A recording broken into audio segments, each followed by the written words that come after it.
difficulty. There we go. There he is. There he is. Hello, hello. Hello. Perfect. So just waiting for one other person and we will get started. So sorry, I had technical difficulties. Oh, no worries. I know how it go. No worries. Thank you. Good to Thanks, see you. Steph. Good to see you. Don't do that. Hold on. Wait on me. Wait on me. Don't look at him like that. Don't look at him like that. Girl. I missed the Yeah, look. I missed it. yeah, good. Missed it. You had Girl. all kind of people in my inbox. Oh, okay. I was on Yeah. the phone. I said, girl, who is that? No. Right, even Stephanie. What's up with the deep voice? Right. Not at all. You guys Not at are all. messing up my intro. I'll just get started. Thank you, everybody, for joining us. People are rolling in. My apologies for earlier, but thank you for joining. This is Season 2, Episode 10 of Sister Soul Sessions. I am your host, Brittany, and I'm joined tonight by my wonderful sister and co-host. If you'd like to I introduce am yourself. Amanda Armour. Nice to meet you, everybody. Thanks for joining again. Yes, and tonight we have a very special guest, someone I am very excited to speak with, learn about his journey. Mr. Michael Flix is joining us tonight. Mike, if you just introduce yourself a little bit, tell us a little bit about your business, we'll go ahead and get started. What's up, everybody? Thank you, ladies, for having me on. My name is Michael Flix. I'm a broadcaster and photographer in San Diego, California. I host a couple of podcasts, a sports show called On the Mic with Michael Flix, and then like just a regular type podcast called the Ain't Got It Yet podcast. So yeah, like I said, I do a lot of sports photography, photography downtown, a lot of stuff around the city, and been just really doing a lot here recently to kind of push both my photography and my broadcasting career forward. Okay. I love to Photography, hear it. huh? Yes. I'm ready to pose. I need some pictures taken. Don't see this is starting off different. I need Hold some on. headshots taken. I got a couple of suits out on order, so I'm ready. Okay. And you just down the street from me. I'm in Las Vegas, so Okay. Yes. I'll be in touch. This is starting off differently, but thank you so much, Mike. Oh, you didn't like my networking skills? Yeah, that was my beautiful. Skills, you know what? And that, I'm sure he gets a lot with you being behind the camera. But Mike, I've known you for a very, very long time. I'm so happy to be speaking with you tonight. And knowing you by your government, I just want to know, when did Michael Flix really become? When did you turn into him? What happened? I made the Michael Flix Instagram account maybe in 2018, and people started calling me Michael Flix and calling me Flix around the city probably like the middle of 2019, maybe towards the end of 2019. Oh wow.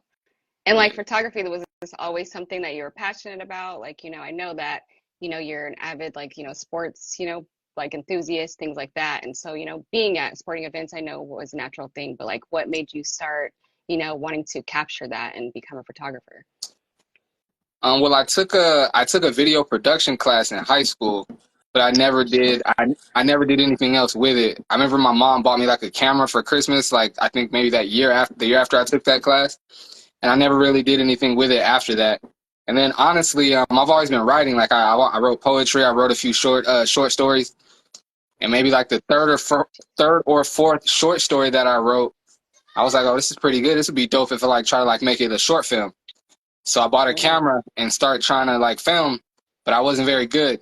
And so I was already going to a lot of basketball games, and I was like, you know what, if I start bringing my camera to the games and get good, following fast moving action, then I'll be really good at filming movies and stuff that moves slow. So my first time taking pictures and filming basketball was just for practice.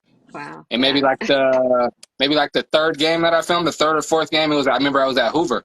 I was walking out, and one of the parents stopped me. He was like, hey, you filmed the whole game, didn't you? I was like, well, yeah, most of it. He's like, how much can I pay you for the footage? And I was like, oh, pay? Oh, okay. Then I was like, okay. I started trying to figure out how to make it a job after that. Right. No, do what you love, and it's something you do for free, and then look how it just comes to you, and like someone just offered to buy something that you were practicing with. Like that's amazing, Absolutely. though. That's Absolutely. amazing.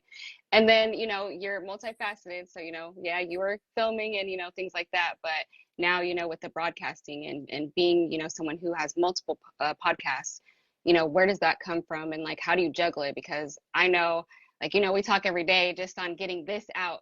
And it's Yeah. just like, it's the work in it. So yeah, like tell us about that, and like how, they kind of evolved into having multiple things, and then how do you handle all that?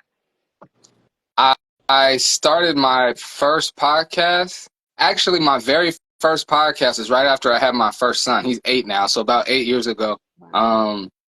It was called, I think I called it My Hood Fatherhood or something like that. And I would just like film, like, or I'm sorry, film, but just record audio into my phone and just upload it to Spotify. I'm sorry, upload it to SoundCloud. This was like Oh wow. 8 years ago, whatever, 2016. Mm-hmm. And then I wanted to do that because I was watching a lot of Breakfast Club interviews and a lot of like interviews on Hot 97 of like my favorite like rappers and actors and things like that. And I wanted to do it, but I figured like to get a radio job, you got to either go to school or know somebody. And then Charlamagne, one of the hosts from the Breakfast Club, he started a podcast, and then Joe Budden started a podcast, and I was listening to those shows a lot. And they were doing like pretty much what the Breakfast Club was doing, but they like did it for themselves, and they didn't have to like know somebody at the station or something. So when I saw Charlamagne and Joe start a podcast, I was like, oh, I can do that. So I started a podcast. No, that's amazing. And hey, B, our executive creative director has come in. Hi, sorry. Yeah, no. No, that's amazing and great inspiration. Those are podcasts that I watch as well, even on Patreon. I'm still on Joe Budden's thing. Same. So something I actually pay for. So that's what's, Same. That's what's amazing. And, to draw inspiration from. So, especially with the sports, because, I love sports, something that we actually grew up together doing. Right. You know what I'm saying? Like, how do you maintain, because I know that's a love, right? Like I always think that was probably your first passion. Like when I watch you do like the Drew League and all that stuff, I'm like, oh, he found his element. You know what I'm saying? Like, for sure. How do you, like, you know what I mean? Do you struggle with, doing multiple things? Do you want to, focus on one of the other more? Like, of course, I think it would be the sports thing, but what do you think that you would want to go with? Or I've actually been trying to, for the last few months, been trying to answer that question for myself. I really want to stick with both broadcasting and photography.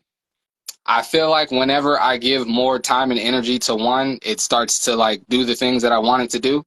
And then I'm like, okay, I can kind of put this on autopilot and then focus on the other one. And then when I put one on autopilot, it kind of like fizzles down while the other one is growing. So I've been trying to figure out how I'm gonna grow both of them at the same time, honestly. I've been trying to answer that question for myself lately.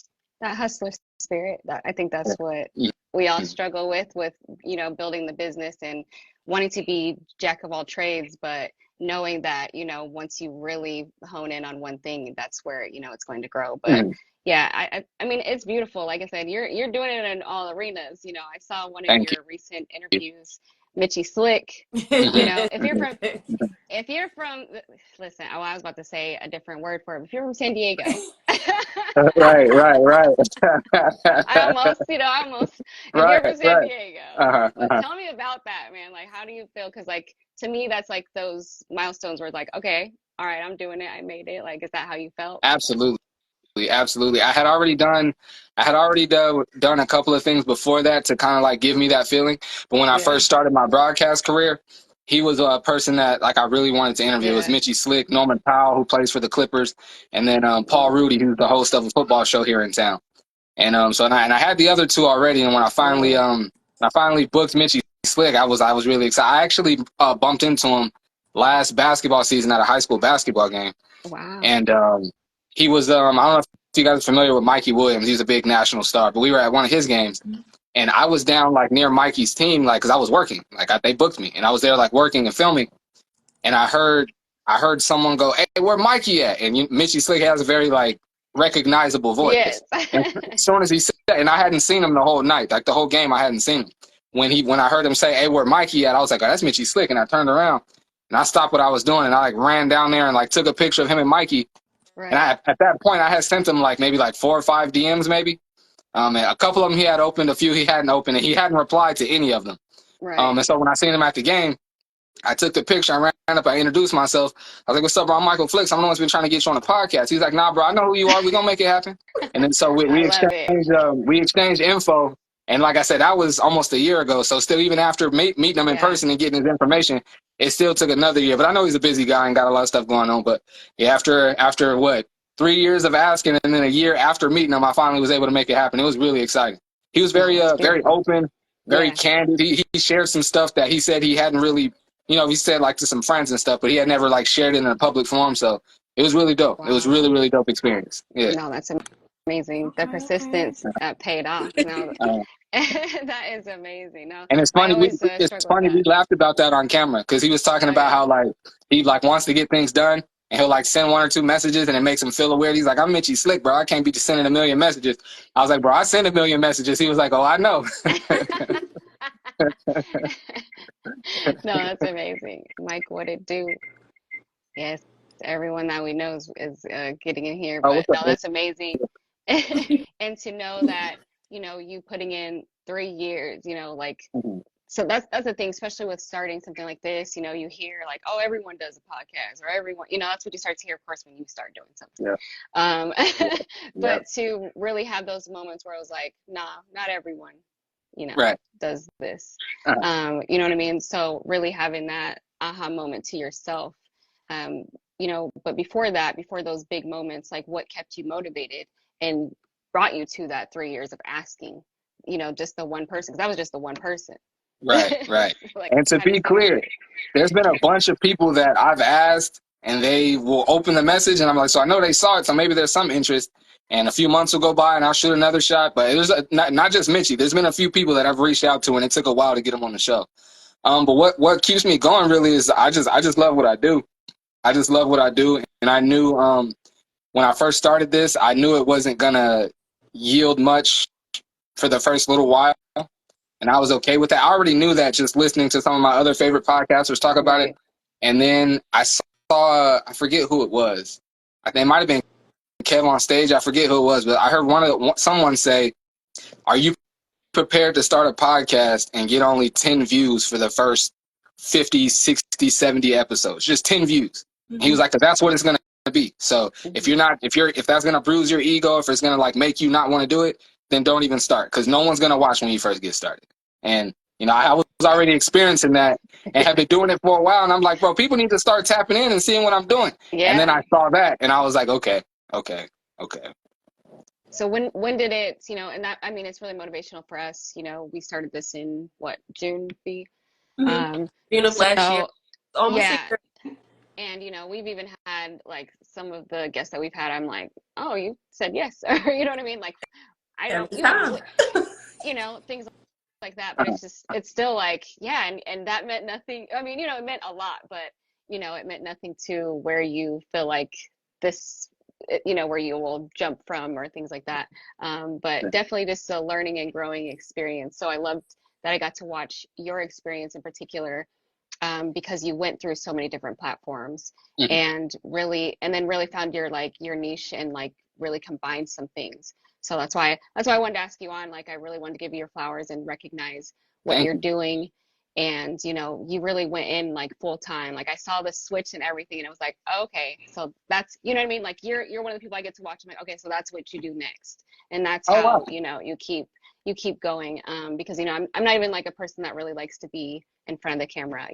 I do IT. I'm really good at fixing stuff, being behind, you know what I mean? I've always been a fixer type of person. So I really admire that, and I really appreciate you stepping out and like really just being you. It's great to watch. I really admire it. So that means I really a lot. appreciate it. That's really, really dope to hear. Thank you. Thank you so much. I appreciate that. Of course. And you've been inspiring, man. Like, as soon as we started putting your promo up, it's been great. Nice. Hopefully you're getting some more followers and things like that. But I really love what you're doing. But with all that, did this switch to like, this is your full-time job now? You were just going to hone in on your passion and make this happen? Yeah. I'm sorry. Were you asking if this is my full-time job? Yeah. Yes, it is. Yes, it is. It's funny. I was just talking to my mom and a friend of mine. I've been thinking about like getting like a little part-time job just for a couple months. I kind of feel like that's like I don't want to say like cheating or like the No, easy way, yeah, no, but yeah, you know what I yeah. mean. But I I feel do you. kind of feel like that because I've been out here like thugging it by myself for the longest time, and I don't look down on anyone who has a 9 to 5. Like, please don't get that twisted. But I've been like so championing the entrepreneurs and the people that work for themselves. And Yeah, so yeah, now yeah. that I'm thinking about grabbing like a quick little part time for a little bit, it kind of makes me feel like a hypocrite. But I've been playing with that idea. But now it's been a real grind and a real challenge, and but a good challenge and a good experience to be out here and having to scrape for everything. It's been a fun journey. No, and it's a beautiful journey, but yeah, it's definitely difficult. And I always say that honestly, it's a part of it. Knowing that you have the ability to go do that 9 to 5 grind because you never stop doing, your passion.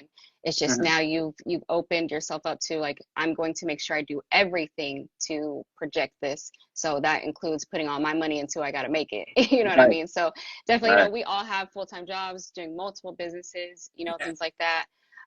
Children, Yeah, it's a whole thing trying to make it. You for just sure, gotta That's why I for do had to sure, cut my for camera off sure. because I just got off work and it. I'm doing homework and going live. Yeah. Right. You You know what gotta I do. mean? So yeah, definitely, do all things to make sure that your dream makes it off the ground and that, Absolutely. you believe in it more than everybody else. Because you will, like you said, you may be the only viewer sometimes when you're doing something, you know what I Yeah, mean? yeah. But you're still doing it. So no, that's an amazing thing to have. Definitely consider it because I understand how it gets. You're a father. So Uh-huh. yeah, how do you do that being a father? How did that feel making that transition? Because I know you felt like cheating, but I know also that sacrifice that you have to make for yourself as well. How did that feel? It's it's it's been good. It's been like hot and cold, like up and down. Like well, I guess one of the good things is I do a lot of my work from home, and I have a 4-year-old that gets to stay home with me. I haven't had to like find somewhere for him to go, which can be a challenge in and of itself. I might get a call to go do something. I got him with me, but nah, it's been fun. It's been fun and interesting, challenging, hard. Sometimes like really easy, and other times like, oh, I got the hang of this. I kind of figured things out, and then Yeah. a week later, it's like, oh man, it felt like all that kind of stability that I built kind of went away. So it's been hot and Yeah. cold. It's been hot and Yeah. cold. Yeah, that's stability. Mhm. Yeah. Yeah, And that yeah, family's gonna get a little warmer too. It gets a little hot in the kitchen every for now and again when you're sure, chasing for when you're sure. chasing, your true dream and following that path. So, but it is worth it. You know what I mean? That's what you're getting to experience and show everybody else. Like, you do get those moments where it was like, no, this is a Right. payday. Yeah, And Right. that will Right. turn into something that's consistent, but you have to be consistent. Put in the work that you expect to have at the end. Like, what's on the other side of your equal sign, you guys? 'Cause that's Right. like what that. this is. Hmm. You know what And I mean? That's sometimes what they can this be a little help. I got a little football team over here, so we all be over here frying chicken. Real. That's So real. Oh, my kids. I bring my kids to the studio with me sometime. They love coming to the studio and help me set up the Yeah. tripods and put my whole set together and everything. They love it. They love it. So yeah, I'm, See, I'm, I'm with you right there. and you have to. They're Mhm. your first employees. I tell you, I was putting my 100%. little 13-year-olds. I was like, so you want to start getting paid for this? What do you want to do this summer? You want to you want to manage one of these pages or something? Yeah, You yeah. guys are always on TikTok. Why don't you do a little something for me? So definitely, a team that you have to build. But like you were saying earlier, you felt like you were grinding and building all this on your own. Do you feel like this is a time where you can develop that and create a team? Have you started that already? Or is it really just it's Michael Flix right now and you're just trying to put your name out there by yourself? I'm in the early stages of building a team. I've reached out to a few people that are happy to work with me, that want to work with me. But I'm the type I don't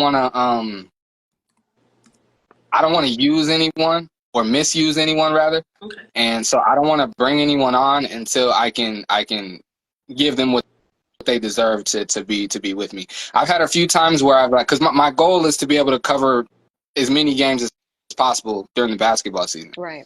And so that's going to require me hiring more photographers, more people to watch games, to cover games, to, you know what I mean?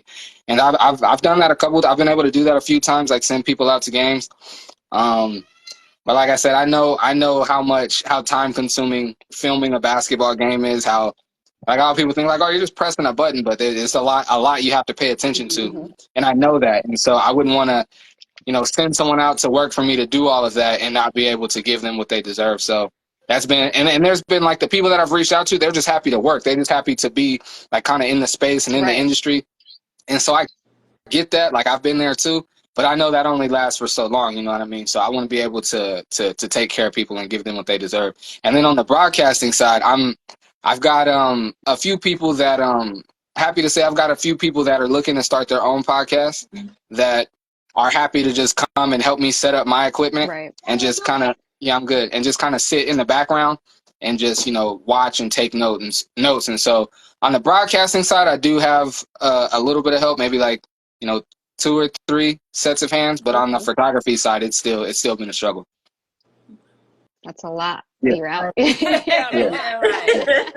Because I've seen everywhere you've gone to, and I'm like, dang, you're at that game. And yesterday you were here, so that's a lot on you and a lot of driving. But I can say that's one of the things that I'm most proud of. That's one of the things that I'm most proud of. I never a guy maybe like 2 years ago at the Swish Pro-Am, which is a summer Pro-Am that we do here in San Diego now. And I was just it was a Sunday game, and the day before I was at the Drew League, and I put that content out in the morning, and then Saturday afternoon I was at the Swish. And like I said, this was maybe 2 years ago.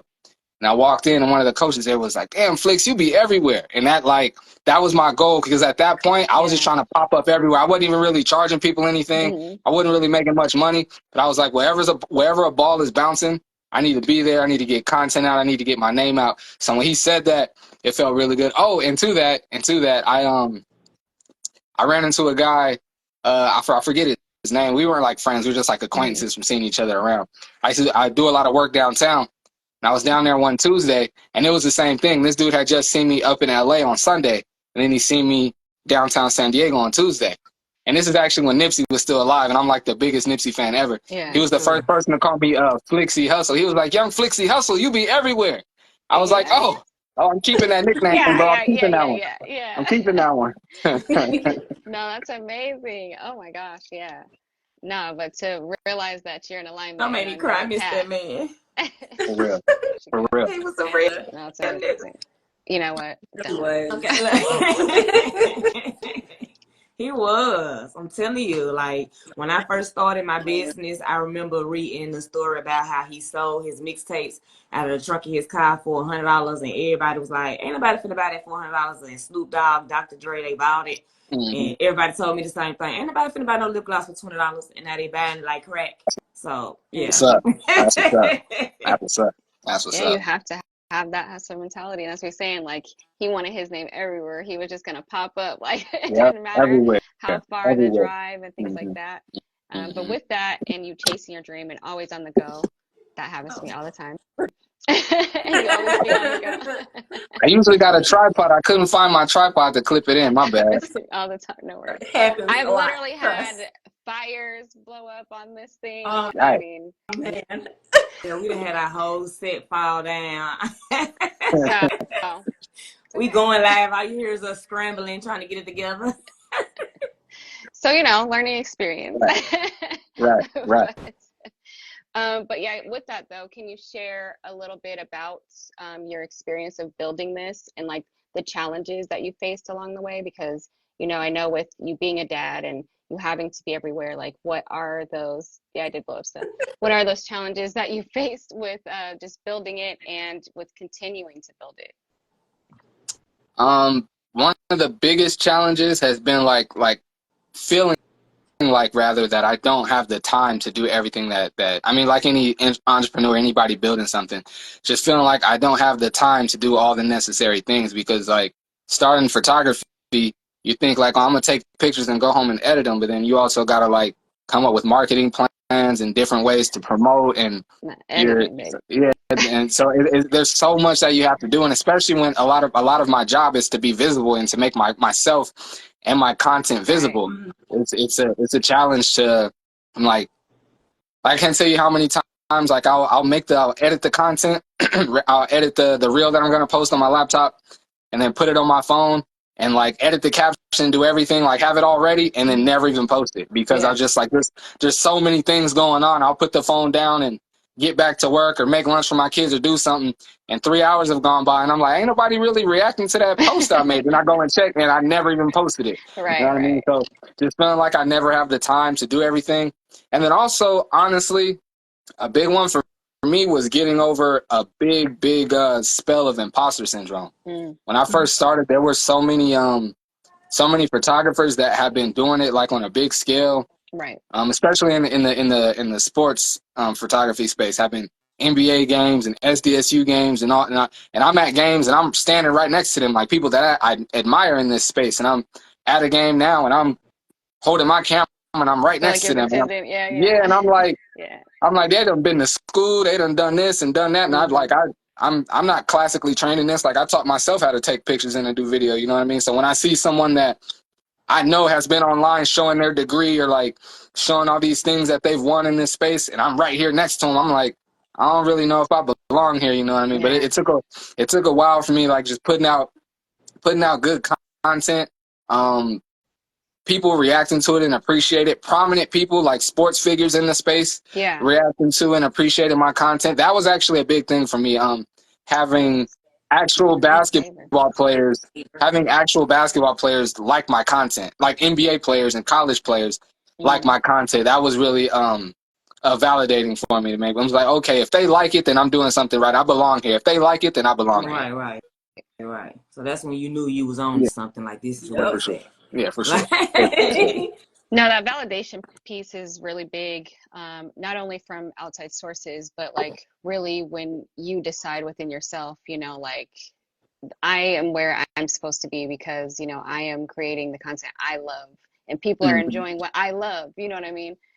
Because I feel like a lot of people get into this, or like I've watched and they're like, oh, you just copy this or just do this. I'm like, yeah, you know, because you realize that's popular, but that's kind of like what I hear about music now. Yeah. I don't want to be that. I don't want to be, you know what I mean? Mine's gonna look different. It might not look right to everybody. They might be like, why do you guys do this or why? And it's just like, this is what I love. Like, hopefully you guys like it. You know what I mean? And that's the biggest challenge and you know, scary part of the journey. But I love to hear that you overcame that with like really understanding, like, yeah, you guys have all these things, but like I'm in alignment, like I belong here. Like someone said earlier, you know, you have favor and definitely. Because you got to jump out there and like I said, you were in like the big arenas like right away. I was like, yeah, if you don't go big, like no, that's why I admired it so much. I was like, he just was like, forget it. I'm going out there. I'm gonna be at the biggest basketball games there is. I was like, I wonder if like he was supposed to be in there, but I loved it. The first couple I was not. I was like, oh, they were like, do you know where you're supposed to go? I'm like, yeah. No, man. To have that that's when you knew that you had your own validation, because you're just like, I'm just gonna go. I'm supposed to be here, and they thought you were supposed to be there. 100%. You walked in with that presence. So that's beautiful. I wanted to say something. I wanted to say something though to your point about like copying, like doing what other people are doing. You saying like, oh, well, just copy this. I had a time where I was doing that, and I like, cause like all the people that I said that I admire, that I find myself at a game next to, I'll be watching all their content and paying attention to all their content and trying to create in the same way. Right. And it wasn't resonating with my people, with my audience, and it wasn't making me any money either. And it's exhausting. And I literally not just stopped watching their content, like unfollowed all of those accounts and stopped looking at what they were doing and started creating what I liked. And then I started to see some progress. No, that is so important, honestly. Very much so. Because that's what gave you kind of like the imposter syndrome, really. You know, that's the kind of that's kind of the issue with social media, really. You're seeing all of these things, and the last, you know, product that took somebody 100 times, and they had 100 hours to do those 100 edits. Right. And you're trying to create this within this 10-minute span that you had between grabbing the kid, going down to the, you know. So you have to make this your own, create your own path and schedule. I say this every podcast, but it's true though. It's so true. It's true though. And really schedule out your life and make this a priority and something that you have to do all of the time, but in your way. Because yeah, I tried that before because I like I said, I don't really like to be in front of the camera. So I was just like, okay, well maybe I'll sound like this. I was watching a whole bunch of things like just do that or mimic that, ask these type of questions, and it was like they didn't come here for that. Like either they want to see you or they don't. Exactly. So Exactly. so here we are, all of us. Right. So, in the flesh. In the That's dope. flesh. But yeah, no, I love to see the story and the journey, and what you're building. But I want to hear, like, we've heard a couple stories, but like, what is the story that really like touched you the most and made you? Because this is Soul Sessions. I want to know what kind of choked you up a little bit and made you realize, like, no, broadcasting, because that's different than taking photos and things. When you sit down and you get to understand someone's life, you get to hear those stories a lot of times. Like you said, Mitchie Slick said some things he hasn't said. Like, what story really got to you?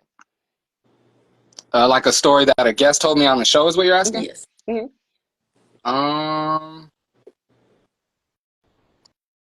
That's a great question. I don't know. Give me a minute to think about that. That's a good one. Let me think about that for a second. Let me think about that for a second. I have notes after all of my guests come on. Yeah, because we write like a thank you too. So like I really break down. So it's just like, it's always a reflection and like and what everyone's on here for. You know what I'm saying? It's inspiration, and we really want to know your journey and what keeps you going in this space, because like you said, it is like no other. You have to really believe in yourself. Right. You have to give up almost Right. everything. It's the old, like, you never really sacrifice for yourself, I don't think, until you become an entrepreneur and saying like, no, I'm gonna do this despite. Yes, I know we ate McDonald's 2 nights in a row, but I have to go down here. You know what I mean? Right.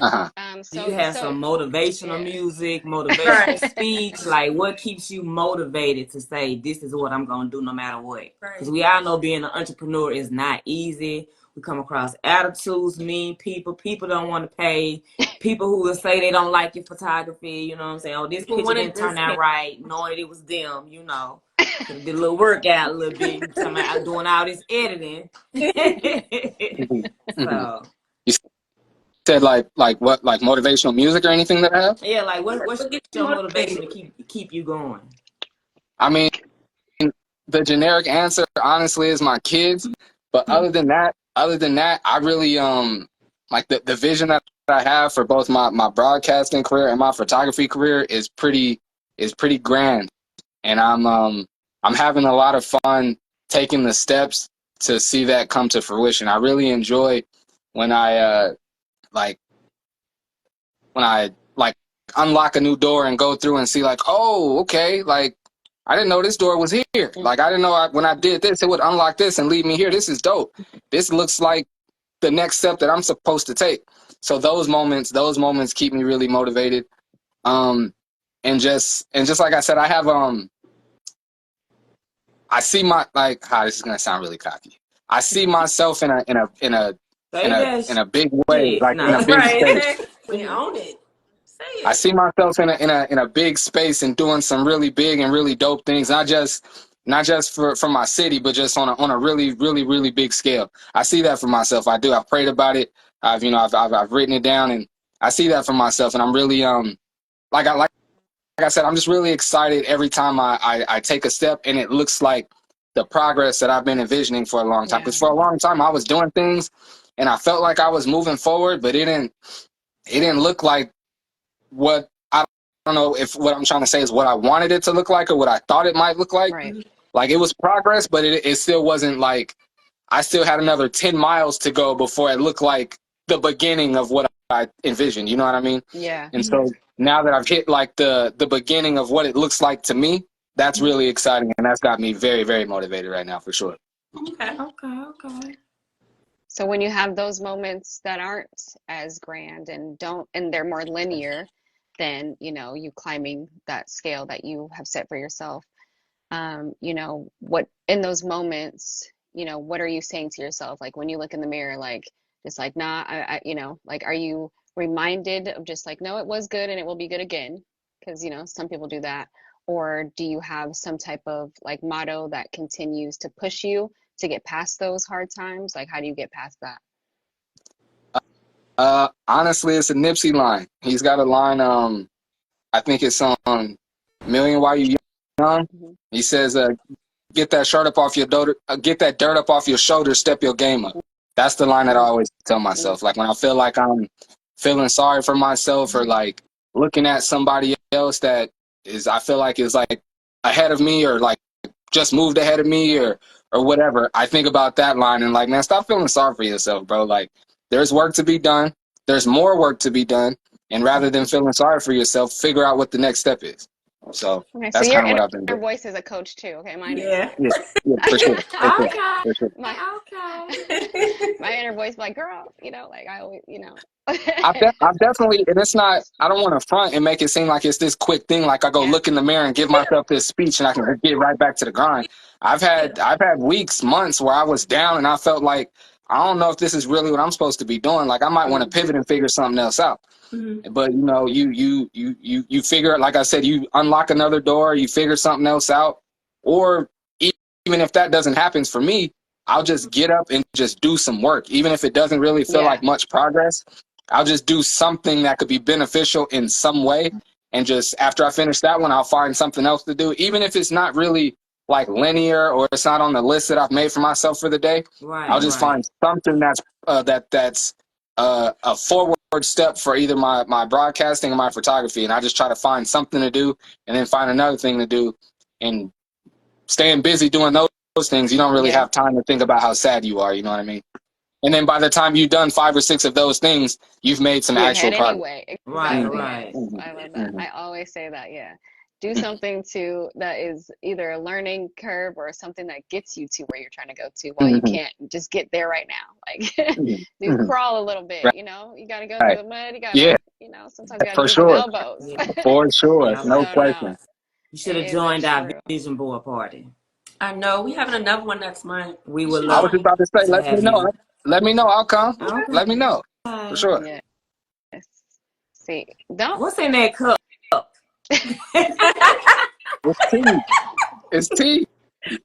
It's all right. Okay. You know what? I just had some good tea. Yeah.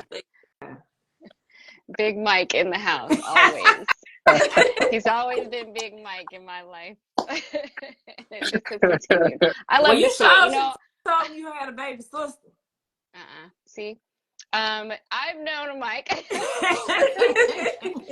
since middle school, so this is very, very a blessed moment for me. Absolutely. To see because, like I said, I've seen so many stages and things like that. Even going to his parents' church and everything, I even still use his dad's saying. When you guys hear me say like, "Gotta stay in your God zone," that's from his dad. Okay. I use that to this day, staying in my God zone. So you know, someone that like I said, a true admiration and just happy to see such a wonderful growth. So please, if there's ever any imposter syndrome ever again, hit me up because you know, I'm saying definitely a cheerleader and someone that wants to continue to motivate you and support, because I love to see what you're doing, especially just as a man of God, a Black man, a father. You're doing it. So that's what the show's about. We definitely love to elevate our entrepreneurs and make sure that we're pushing their businesses forward. Thank you. And I'll be so this is a wonderful network. I've been trying to come up with an answer. I've been trying to come up with an answer to that question. I can't think of one. The only one, no one's really told me anything that like chokes me up or like made me like want to cry. I actually be bringing stuff up on the show myself that be choking my own self up. But one story that I guess that like really that comes to mind when I try to answer that question, and when I have Paul Rudy on the show. So here in San Diego, we have a show called Prep Pigskin Report. It's basically ESPN, but only for high school football here in San Diego. Yeah. Right. They cover like damn near every game except for like maybe 10. Like they're at every game. It's total coverage. And Paul Rudy created the show, I want to say maybe 25 years ago, and it's like the leading show on KUSI. It's a big deal out here. And And so I was able to have him on the show, and I was asking him like a moment that he's had on his show on Prep Picks and Report that really meant a lot to him. And his dad was a high school football coach when he was in high school, and he had like some trick play or some play that he always had in his playbook that I forget the name of. It was like Texas 82 something or other. And he one of the teams like won some type of giveaway or something to where Paul Rudy came out to a practice and like implemented a play in their practice that they were supposed to use in the game. And so he came to their practice and gave them that play, and then they ran it in the game and scored a touchdown. And he said he got really choked up because his dad was no longer here, and he got that play from his dad, and they scored a touchdown on it. So that's the story that comes to mind. No, I love that. I love that. Now, how beautiful. Right. And you as a father and passing down, everything that I know you will to your boys. You know what I mean? I know that was something that was just like, say, all right, yeah, like I need to create that legacy and like, 100%. yeah, I'm going to pass something down. So no, that's beautiful. I love that. 100%. But B, I know you wanted to get out some more questions. We're going to hit I'm you. just laughing at Amanda's face. Oh, I know. We about to show her camera. I'm sorry, y'all. We got to have Mike change his voice or something.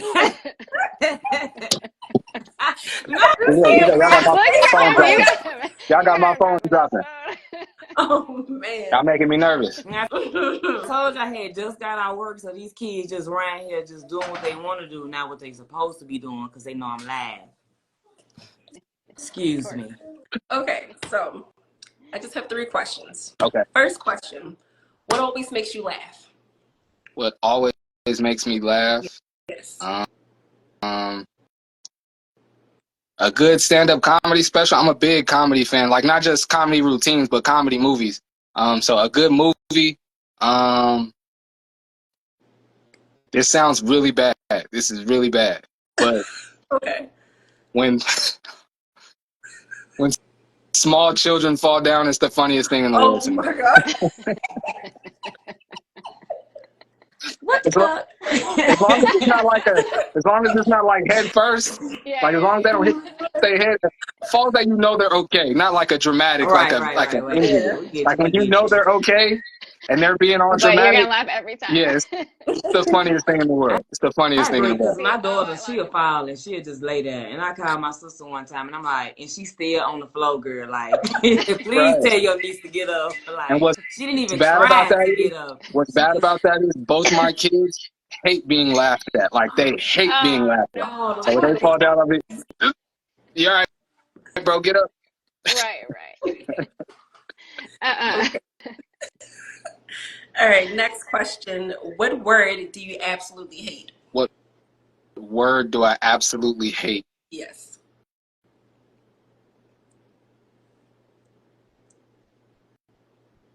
You don't use it. Yeah, I don't think I like. There's words that I think are like weird, and it's like, why? Who named it that? Like, why is that a word? But there's not any words that like I hate. I could say. No. David. David. If you could teleport right now, where would you go? If I could teleport right now, I would go to. If I could teleport right now, I would go to Palmdale and see all my cousins and my aunties. Aww. No, listen, Mike, say something else. Say something rude or something.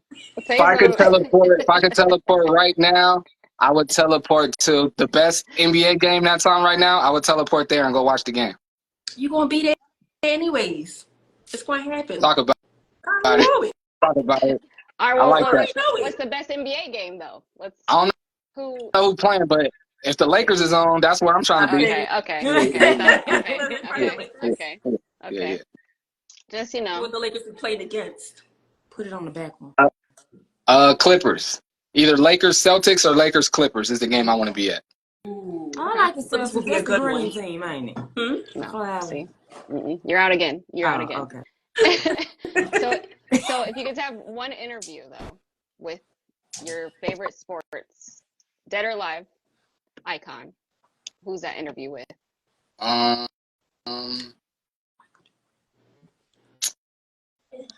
I got like 2 or 3. So it will be Magic Johnson, Hmm.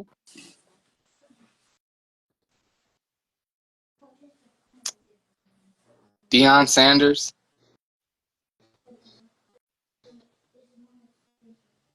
and Dion. Kobe. I'm sorry. Yeah, Kobe. Dennis Rodman. You know what? Yeah, me I too, because like. I want to ask him some questions Dennis Rodman myself. is Because, everything. Oh my God. The nail polish and the piercings yeah, and the tattoos. he just went all the way left. He started marrying himself and some more shit. Yeah, You know what? definitely.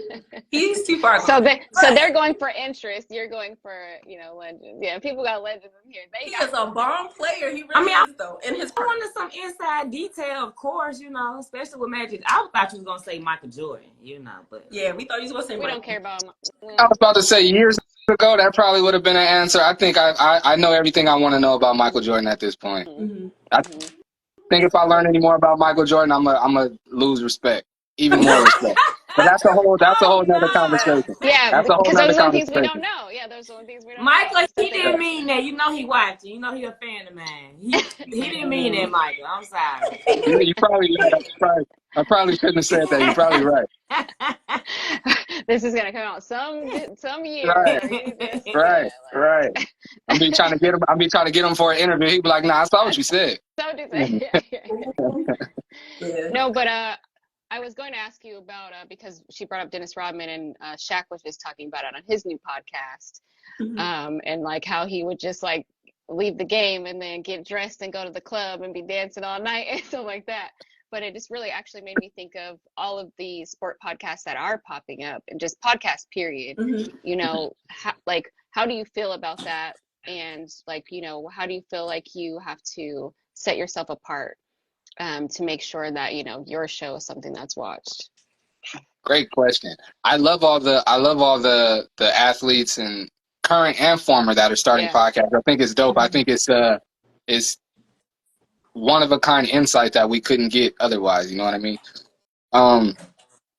Honestly, when all like because the rappers were doing it first, and then I feel like all the athletes came and did it too. So when all the rap like when all the famous people started making podcasts, I was like, dang, like y'all find something else to Everybody, yeah, do. yeah, Like yeah, yeah, leave yeah. that for the regular folks. Like go find something else to do. But now I like it though. I like being able to watch like some of my favorite athletes and entertainers from back in the day start podcasts like Tank. I really like Tank's podcast, like R&B Money. His podcast I is dope. love, yeah. Gilbert Arenas, he's a former basketball player. His podcast is Watch dope. it every day. Right. Oh, so we on the same. Because Okay. he has issues. Like, you gotta watch it because Yeah. I don't like a lot of negativity and ratchetness, but Mm-hmm. something's wrong with him. Yeah. So Yeah. I just watch Yeah. it. And this is what I was just telling somebody the other day. His is harmless because he's just talking about basketball. Like he's not talking about nobody's life. He not, you know what I mean? Yeah. He's talking about he's saying you suck on the court. Like what does that really mean in the grand scheme of things? You know what I mean? So yeah, I'm right there with you. But yeah, as far as trying to set myself apart, Thank you. That's another thing that I don't want to say I struggle with, but I wonder about sometimes. Is I'm like I know I'm a conversationalist and I can pretty much talk to anybody. But I sometimes watch other people's podcasts and they're like I just sit down and have a conversation. And I watch other people's shows and they seem like they're like having so much fun on the show, or they have all like these well-crafted segments or like, different things to get their guests really talking and really moving the conversation. And I can move a conversation, but that's just because I'm just good at having a conversation. Yeah. Sometimes I think I need other things to like spruce up the show or like make the show more fun. So as far as setting myself apart, I haven't really figured that out yet. As far as I purposely try not to talk about things that I see other podcasts talking about. Yeah. I try to make sure my episodes are evergreen in that way. Like I want if you turn on episode 2 and it was 2 years ago, you could still watch it and not feel like it's outdated or like it's irrelevant. So I try to like make all my episodes as evergreen as I possibly can. So that's one way I try to set myself apart. But I honestly, I haven't really figured out any other way other than just being me. Doing, Yeah. that's what I'm saying. Being Just you. That's what sets you apart. There's only one you. So Absolutely. Mhm. Absolutely. Yeah, it is always a struggle with, do you come super prepared? Are you supposed to freestyle and make sure that they're feeling, comfortable? This is a loose environment. So, I definitely struggle with that, especially, we go live.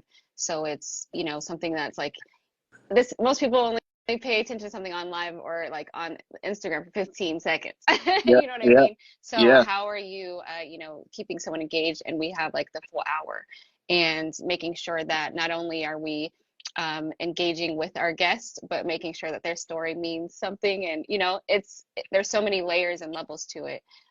So yeah, I always find it interesting. And like, I'm seeing your sets and like, you have like different things that have, switched over to a whole nother set for a different show. And I'm like, yeah, I don't know how he's keeping up with all this, but but go ahead, boy, you do it. Because Thank you. I think about this, and it's every week, and I'm like, you guys, I don't know why it comes on Thursday, and I'm not prepared for something, Yep.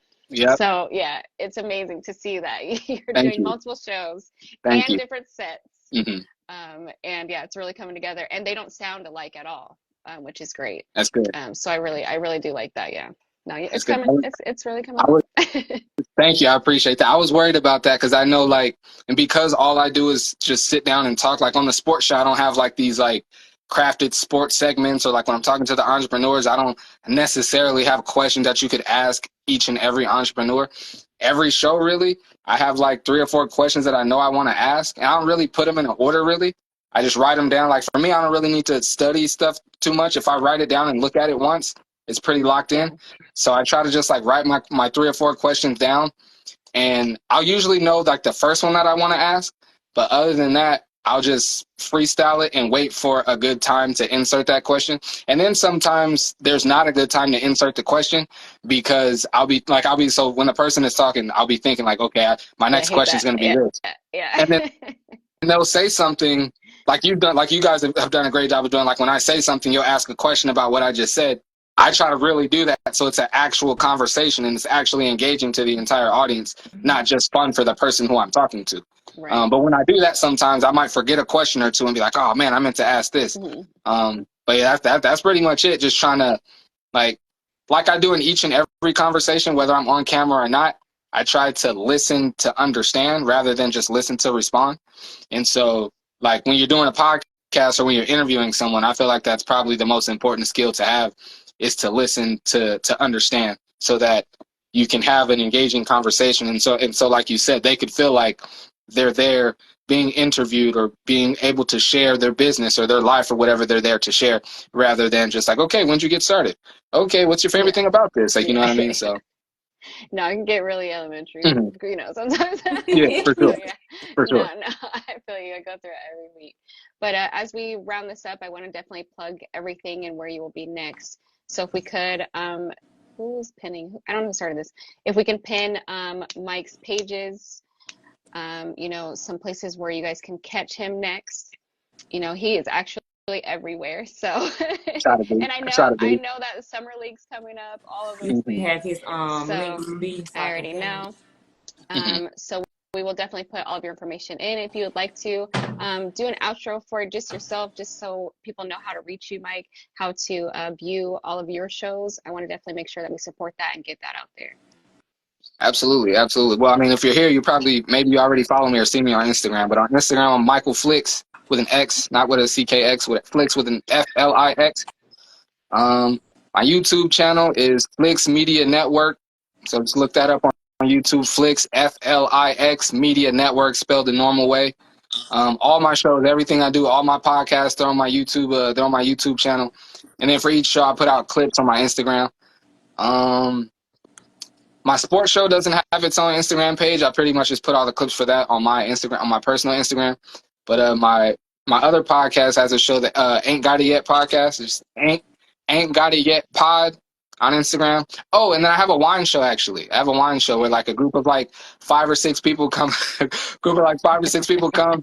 and have a glass of wine, talk about like different questions, like thought-provoking questions and topics to like kind of like, I don't want to say shake up the room, but kind of like get everybody talking and like provoke some thought that you may not have been thinking about already.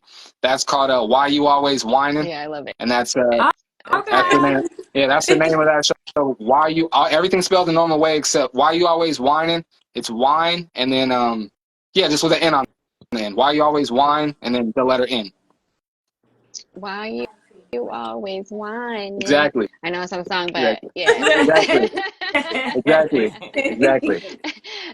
Well, I just want to thank everyone for joining us tonight. This is season 2, episode 10. We were joined by the wonderful Michael Flix of Michael Flix Media. Please check him out, and thank you everybody so much for joining us. You have a wonderful night, and it was a pleasure. Thank you so much, Mike. Nice Thank you so much, ladies, for having me on. This was a lot of fun too. This was a lot of fun. Thank I had a you. blast. Thank you so much Thank for having you. me on. No, thank you. You have a wonderful night. Absolutely. Bye, You too. everybody. Bye, everyone. Bye.